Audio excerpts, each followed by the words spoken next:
మీకు ఈ వీడియో నచ్చినట్లయితే వీడియో క్లిక్ చేసి ఛానల్ని సబ్స్క్రైబ్ చేసుకోండి. గోరింటాకు చేసిన పని వల్ల నక్షత్ర అపూర్వకి దొరికిపోతుంది. అపూర్వ, ఏమే నువ్వు ఆ గగన్ని ప్రేమిస్తున్నావా అని అపూర్వ కోప్పడుతూ ఉంటే, ఇంకా నీకు సాక్ష్యాలతో సహా చూపించిన తర్వాత కూడా ఇంకా ఇలా అడుగుతున్నావేంటమ్మా అని గోరింటాకు చెప్తూ ఉంటే, నువ్వు కాస్త ఆగిపిన్ని అని అపూర్వ కోప్పడుతూ, ఏమే నువ్వు ఆ గగన్ గారిని ప్రేమిస్తూ ఉంటే మీ నాన్న నీ ప్రాణాలు తీసేస్తాడే, నిన్ను చంపేస్తాడే అని అపూర్వ చెప్తుంది. డాడీ నన్ను చంపేస్తుంటే గగన్ బావ చూస్తూ ఊరుకుంటాడా ఏంటి? నన్ను బావ కాపాడుకుంటాడు. బావ అంటే నాకు పిచ్చి, నేనంటే బావకి ప్రాణం అని నక్షత్ర అంటే, అపూర్వ అయితే వెంటనే నక్షత్ర చెంప పగలగొడుతుంది. చీ, నువ్వు నా కడుపున ఎలా పుట్టావే? నీకు ఎంత చెప్పినా అర్థం కావటం లేదా? వాడు వస్తున్నది భూమి కోసం, నీ కోసం కాదు. నువ్వేమో నీ కోసమే వస్తున్నాడని హడావిడి చేస్తున్నావు. వాడితో పాటు నిన్ను కూడా చంపేస్తాడు మీ డాడీ. ఎక్కడికే నువ్వు వచ్చేది? ఈ గదిలోనే పడుండు అని అపూర్వ చెప్తూ ఉంటే, మమ్మీ మమ్మీ నేను కూడా వస్తాను మమ్మీ అని ఇక వెంట పడుతూ ఉంటుంది. నక్షత్రని అపూర్వ ఒక తోపు తోస్తుంది. వెంటనే డోర్ క్లోజ్ చేస్తుంది. మమ్మీ డోర్ తీ మమ్మీ అని నక్షత్ర ఇక బతిమలాడుతూ ఉంటుంది. అపూర్వ అయితే ఇక డోర్ లాక్ చేసేస్తుంది. నన్ను డైవర్ట్ చేసినట్లు మీరు బావని డైవర్ట్ చేయలేరు. హాల్ దాకా వచ్చిన బావ నా కోసం ఈ గది వరకు రాలేడా? ఈ గదిలోకి వచ్చి నన్ను తీసుకెళ్ళలేడా అని నక్షత్ర చెప్తూ ఉంటే, నిప్పులో కాలదు నీటిలో నానదు, అదే మా ప్రేమ అని నక్షత్ర చెప్తూ ఉంటుంది. అసలు ఈ నక్షత్ర నీకేనా అమ్మాయి పుట్టింది అని గోరింటాకు పిన్ని అడుగుతూ ఉంటే, పిన్ని నోరు మూస్తావా, పద వెళ్దాం అని అపూర్వ కోపడుతుంది. ఇక భూమి మువ్వను చూస్తూ గగన్ని గుర్తు చేసుకుంటూ మురిసిపోతూ ఉంటుంది. నిన్ను కాపాడింది ఎవరో కాదు, మా గగన్ అన్నయ్యే అని చరణ్ చెప్పిన నిజాలన్నీ కూడా ఇక గుర్తు చేసుకుంటుంది. అందరికీ ప్రేమకు సింబల్ లవ్ గుర్తయితే నా ప్రేమకు మాత్రం నువ్వే అని మువ్వని చేతిలో పట్టుకొని చూస్తూ ఉంటుంది. ఇన్ని రోజులు నేను ప్రాణాలతో ఉన్నది నా కన్న తల్లిదండ్రుల్ని కలుసుకోవటానికే మాత్రమే అని అనుకునేదాన్ని.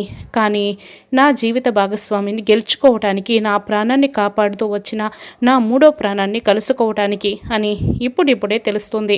కమ్ముకున్న నా జీవితంలోకి కోటి వెలుగుల సూర్యకాంతితో గగన్ గారు రావటం, దానికి కారణం నువ్వే అని మువ్వకి భూమి చెప్తూ ఉంటుంది. నీకు నేను జీవితాంతం రుణపడి ఉంటాను. ఒక వస్తువుకి జీవితాంతం రుణపడి ఉండటం ఏంటి అని నువ్వు అనుకోవచ్చు. కానీ నువ్వు నా దృష్టిలో వస్తువువి కాదు, నా ప్రాణాన్ని నాకిచ్చిన ఆయువు అని గుండెలకి హత్తుకొని మరీ మురిసిపోతూ ఉంటుంది భూమి.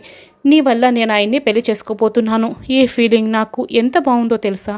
శీతాకాలంలో చలిలా, వేసవిలో వెచ్చదనంలా ఆ ఫీలింగ్ ఏదోలా ఉంది. చాలా బాగుంది. కలుసుకుంటే చాలు అన్న బంధం కడదాకా నాతో ఉండేలా అదృష్టం నా సొంతమైంది. దానికి కారణం నువ్వు. నాకు బుల్లెట్ తగిలినప్పుడు, నేను హాస్పిటల్లో ఉన్నప్పుడు నాకు ఏమీ కాకూడదు, నేను కోలుకోవాలి అని దేవుడికి కూడా మొక్కని ఆయన అమ్మవారి చీర కట్టి ముఖమంతా పసుపు రాసుకొని మరీ పూజ చేశారు అని కేవలం నా కోసం మాత్రమే గగన్ గారు ఇలా చేశారు. అయ్యో, నీకు ఇంకో విషయం చెప్పడం మర్చిపోయాను. ఇదిగో ఈ గిఫ్ట్ గగన్ గారు నాకు ఇచ్చారు. మొట్టమొదటి గిఫ్ట్ తెలుసా అని గగన్ ఇచ్చిన లవ్ కపుల్ గిఫ్ట్ని ఇక మువ్వకి చూపిస్తూ ఉంటుంది. ఇది గగన్ గారు. ఈ మాట నేను చెప్పలేదు, గగన్ గారే చెప్పారు. చాలా బాగుంది కదా అని లవ్ కపుల్కి భూమి ముద్దు పెడుతూ ఉంటుంది. ఎక్కువ పొగుడుతున్నానని ఫీల్ అవ్వకు.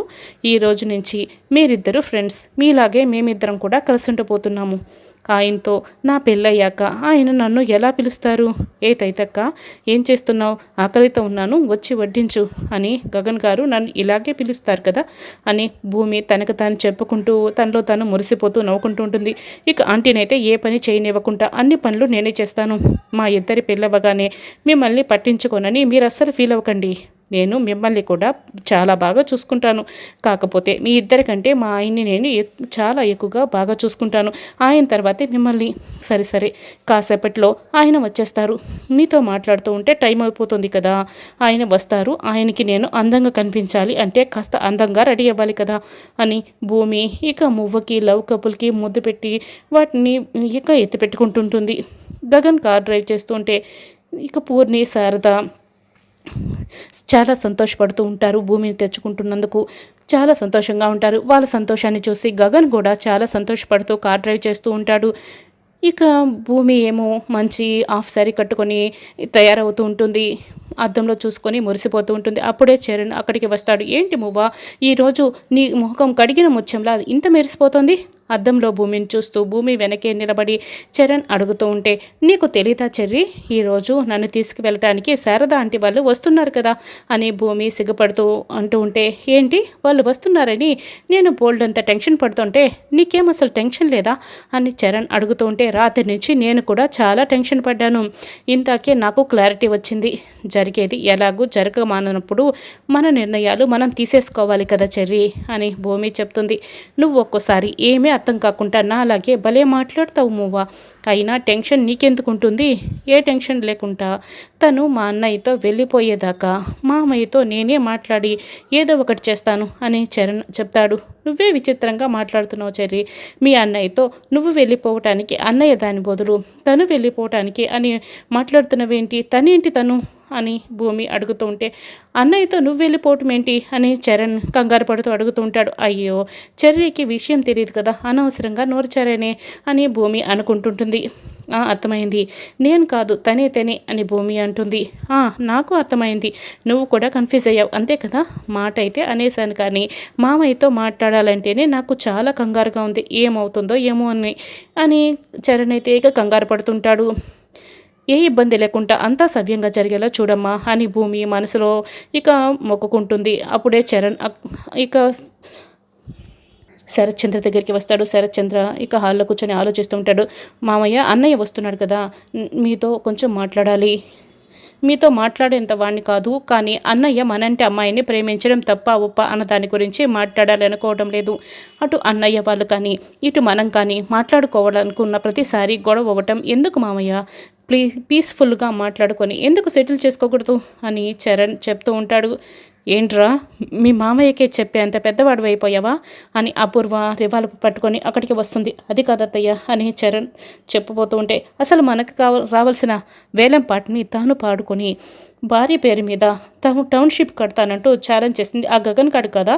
అంతేకాకుండా ఈరోజు బొట్టు పెట్టి మరీ భూమిని తీసుకెళ్తానని మీ మామయ్యతో ఛాలెంజ్ చేస్తాడా? ఎంత ధైర్యం ఉంటే వాడు ఇలా చేస్తాడు అని అపూర్వ చెప్పగానే చరణ్ అయితే షాక్ అయ్యి కళ్ళు పెద్దవి చేసి వింటూ ఉంటాడు. యాక్షన్లో పంతం పట్టింది వాడు, ఛాలెంజ్ చేసింది వాడు, యాక్షన్ పాడుకునేందే కాకుండా భూమికి పొట్టు పెట్టి తీసుకువెళ్తానని ఛాలెంజ్ చేసింది వాడు అని అపూర్వ మళ్ళీ చెప్తూ ఉంటుంది. చరణ్, బిందు ఇద్దరు కూడా షాక్ అయ్యి ఇది వింటూ ఉంటారు. అలాంటి వాటితో ఇంకా ఏంట్రా పీస్ఫుల్గా మాట్లాడేది అని అపూర్వ కోపడుతూ ఉంటే, అంతకుముందు రోజు రాత్రి గగన్ మాట్లాడిన మాటలను చరణ్ గుర్తు చేసుకుంటాడు. ఎంతైనా మామయ్య కూతురు కదా అని చరణ్ అంటే, ఎవర్రా ఆయన కూతురు అని గగన్ చెప్పిన మాటలు ఇక చరణ్ గుర్తు తెచ్చుకుంటాడు.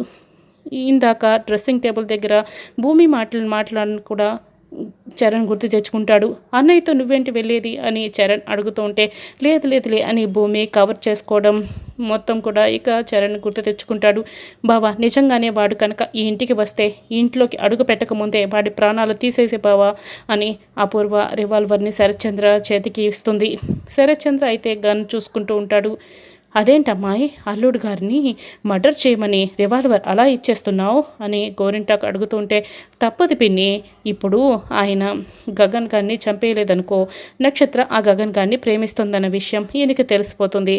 అప్పుడు బావ చేతిలో నక్షత్ర చస్తుంది. అలా కాకుండా ఆ గగన్ గాడే చచ్చాడనుకో, నక్షత్ర ప్రేమ తానంతటా అదే చచ్చిపోతుంది అని, దాని తర్వాత బావని ఎలాగోలాగా విడిపించుకోవచ్చు అని అపూర్వ అంటుంది. చరణ్ అయితే కళ్ళ నిండా నీళ్ళు పెట్టుకుంటాడు. నాన్న, అన్నయ్య ప్రేమించింది భూమినా అని అడుగుతూ ఉంటే, అవునరా, గగన్ ప్రేమించింది భూమినే అని కృష్ణప్రసాద్ కూడా చెప్తాడు. ఇక చరణ్ అయితే ఇక గుండెలు పగిలేలా ఏడుస్తూ ఉంటాడు. భూమి తనను తను అద్దంలో చూసుకొని మురిసిపోతూ ఉంటుంది. గగన్ అయితే చాలా సంతోషంగా కార్ డ్రైవ్ చేసుకుని వస్తూ ఉంటాడు. రివాల్వర్ పట్టుకొని శరత్చంద్ర రెడీగా ఉంటాడు. అప్పుడే భూమి పరిగెత్తుకొని హాల్లోకి వస్తుంది. కోపంతో రివాల్వర్ పట్టుకుని ఉన్న శరత్చంద్రని చూస్తూ ఉంటుంది, కంగారు పడుతూ ఉంటుంది. భూమి వైపు చూస్తూ చరణ్ అయితే బాధపడుతూ ఉంటాడు. అప్పుడే గగన్ వాళ్ళ కారు ఇంటి ముందు ఆగుతుంది. గగన్, శారద, పూర్ణి ఒకరినొకరు చూసుకొని చాలా సంతోషంగా అడుగు లోపల పెట్టబోతూ ఉంటారు. శరత్చంద్ర, భూమి ఇక అపూర్వ అందరూ వాళ్ళ వైపు చూస్తూ ఉంటారు.